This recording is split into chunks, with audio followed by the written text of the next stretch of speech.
Since 2001, people have experienced a lot of emotional trauma, fear, and sorrow in a number of national, ecclesial, and international arenas, contributing to the greater percentage of persons suffering with depression today. I recently met a friend whose brother had died in the attack on the World Trade Centers. 10 years later, she was still grieving her brother's tragic death. This is a pain that will probably never entirely heal, though she may find more joy in her life. We encounter the effects of 9/11 everywhere, from missing family members and friends, yearly memorials, economic instability which results in a changed lifestyle, fear of losing our jobs and our homes.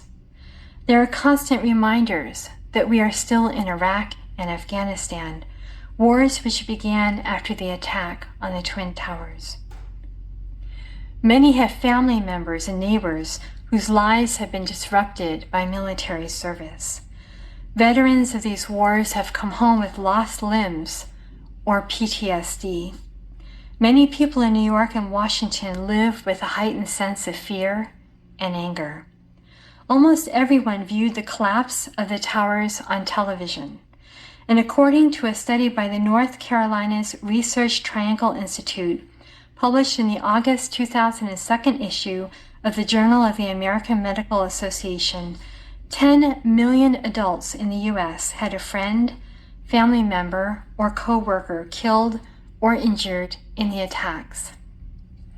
The study also reported that 11% of the population of metropolitan New York develop probable post-traumatic stress disorder, 30 to 50% of the cases probably turning out to be chronic.